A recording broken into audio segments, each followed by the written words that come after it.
at this very important time and very devastating time for many of us.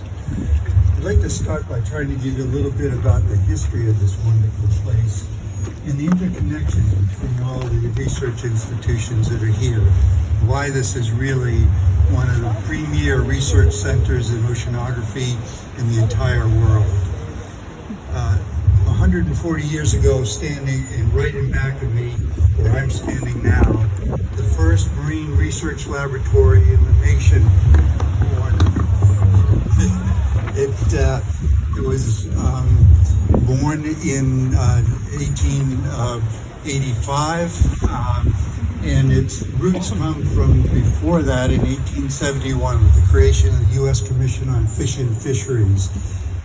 Spencer Fullerton Baird, who you will know from street signs, if nothing else around here, really was put in charge of implementing a comprehensive research strategy to understand the forces that are affecting our fisheries, our first industry in the entire nation, now worth over $300 billion. But the establishment of this laboratory also had important implications for what was to follow with the other research institutions. Spencer Fullerton Baird not only had a broad vision of what marine science should be in support of society, but he also understood the importance of reaching out to academic scientists and joining in the fight to understand these resources and the health of our oceans.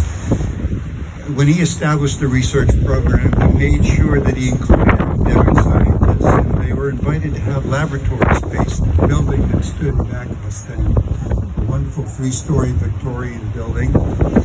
And at that time, they set the seeds really for what ultimately was to become the Marine Biological Laboratory, one of the premier research institutions in the world as well. So we're very fortunate that the connections with the Woods Hole Oceanographic Institution also run very deep.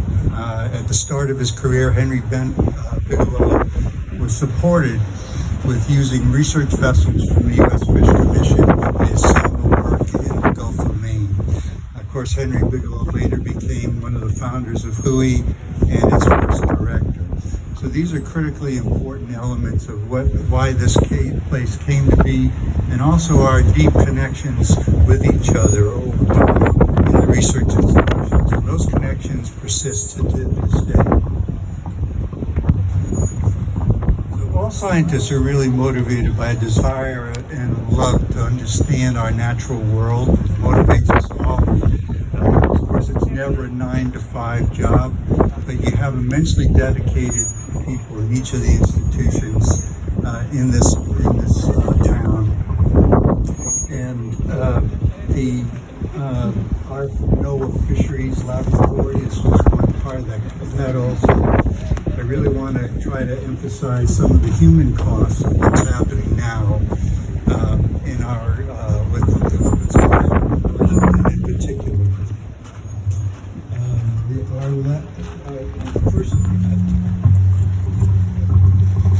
On their first day of work, all federal employees take an oath to support the Constitution of the United States against all enemies, foreign and domestic. What's become very clear is the enemies of truth are internal. They've infected our government institutions and are now trying to destroy much of what we've tried to achieve over these last 100+ years. So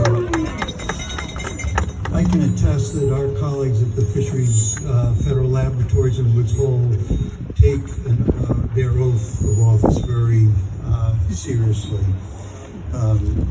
On the first day we take an oath that says we're going to defend the Constitution of the United States against all enemies, foreign and domestic, and it concludes with the work that we will faithfully discharge the duties of office on which we are about to embark. I know that's taken very seriously. What's happened now at this laboratory is that young scientists have been summarily dismissed without cause, and only because they were on probationary status, being young. So the human costs, the family costs that come about with these kinds of callous, unnecessary cuts are deep and long-lasting. But it's very clear that we've been betrayed, they've been betrayed by the actions of our government. It's undermining all the carefully constructed checks and balances and the protections that serve us all. So we're grateful for your support and hope that we can continue to fight against this unjust cause taken up by the current administration. Thank you.